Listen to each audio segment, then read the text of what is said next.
recording. Hi everyone. So we all know how important it is to make sure that you're recruiting each campaign.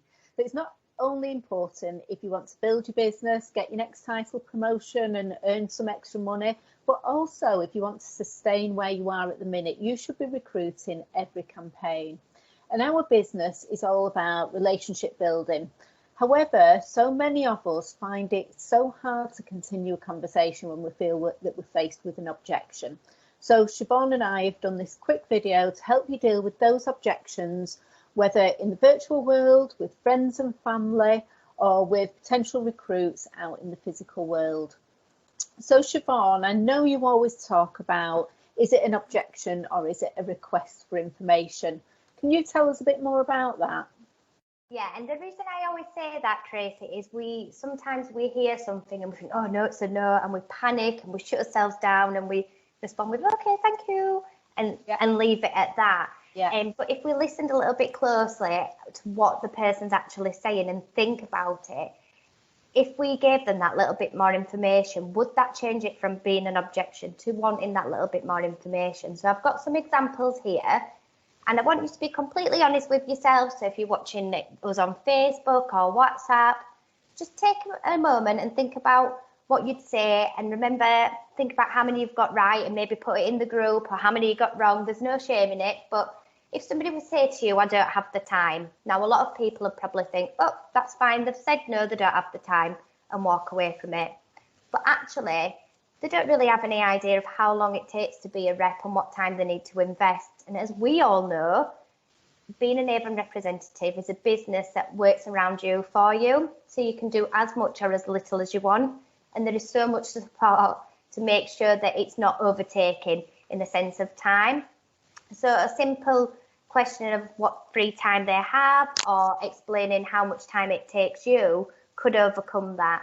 Again, so my partner will never go for this. A lot of people will walk away from that. It's an uncomfortable objection, what we might consider to be an objection. They don't really want to pry, but it's just about understanding what the partner doesn't like about the Avon idea. Is it that he thinks it will monopolise too much of their time together, or that it's not really going to make much money? Understand why the partner isn't interested so you can overcome that objective. And then finally, I don't want to sell Avon, I just want the products. Now, we all know that your Avon Angels are worth more to you as representatives than they are as customers.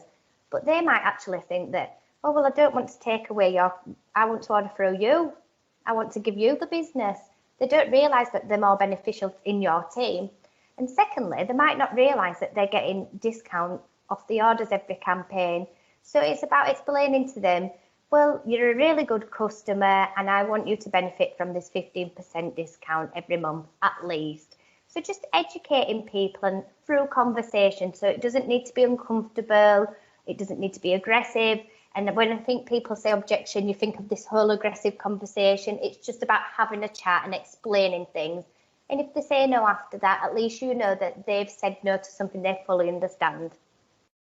Great, thanks, Siobhan. So once you think about it in terms of a request for information, what do you need to bear in mind to really successfully continue that conversation? What are your top tips? So definitely building a relationship, and you can do that so much easily with people you know. So that's already there, a bit of rapport. How are you? How's your day? How's your holiday? Have you got anything booked?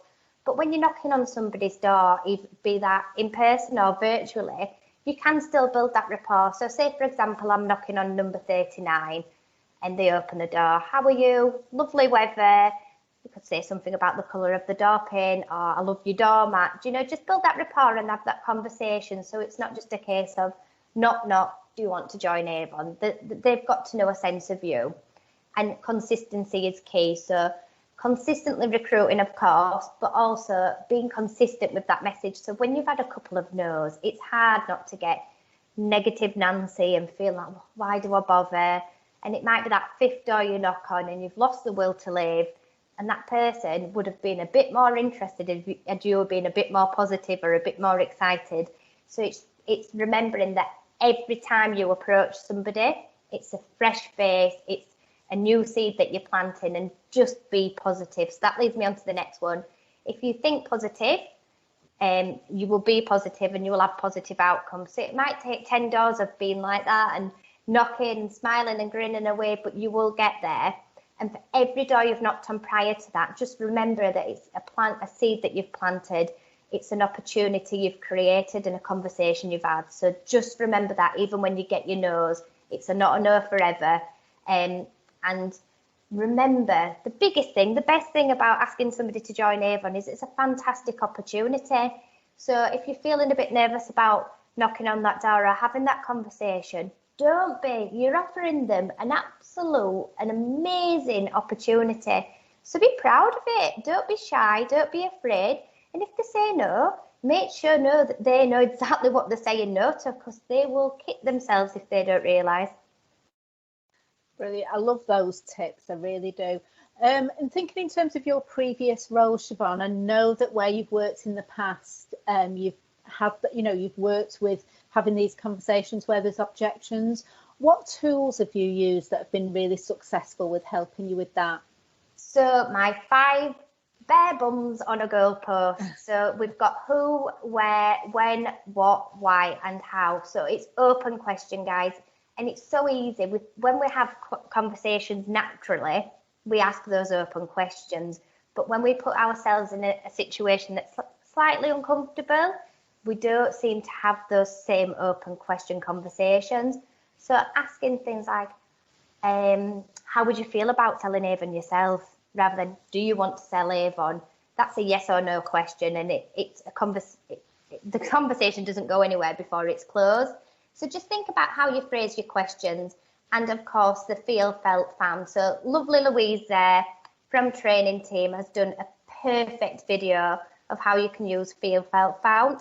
I'm not going to waste your time by playing it. You can play it whenever you like using the Avon training, but it's a great way to overcome objections. If you want, Tracy, you can throw an objection at me and I can give a quick example. Oh, so if I said, no, I do not want to sell Avon, I've already got 2 jobs, I'm much too busy, what would you say?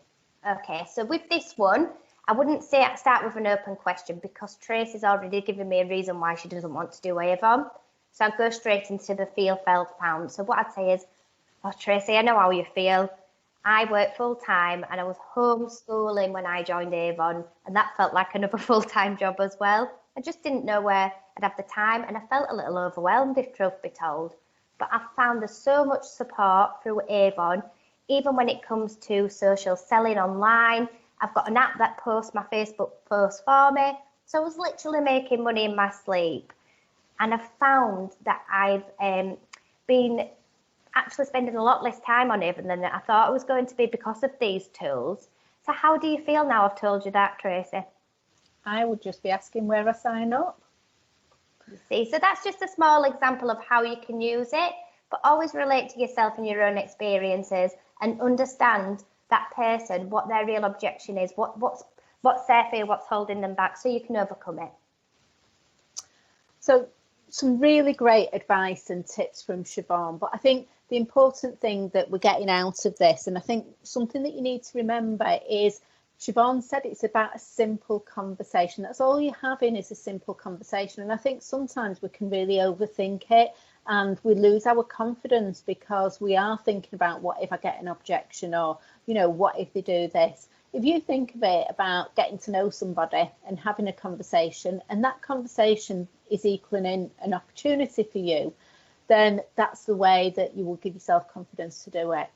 So every time you make somebody aware of the opportunities you have to offer, even if they say no, remember that it might be a no today, but you are planting that seed, yeah? And you're creating a pipeline of people that you could go back to and creating that back book. So make a note of the conversation that you've had with them, yeah? Those that weren't ready today, they might want to do it further down the line. They might decide that actually, it's something that's for me in a month's time. But also, if you make a note of what their objections were, so it might be, you know what, I can't afford to do it because I've got my dissertation to finish at uni this month. So actually, you've got a note in your book to say, contact them next month and just say, hope your dissertation went okay. You know, do you feel that it might be the time for you to do it now? And don't forget, situations change for people daily. This may be an opportunity that this prospect needs one day, or maybe that they're going to come across somebody that does further down the line. So they might have a friend or family member that's really in dire need of that extra income. So again, just to summarise, think about that conversation as a simple conversation and an opportunity for you to get those people in your pipeline ready to for when they're ready to do it. But in terms of the support, there is a massive support to help you. Siobhan already talked about the training and the video on Feel Felt Found that Louise did. So there's lots of training on Avon Connect, and Avon Connect can be accessed through the Avon On app.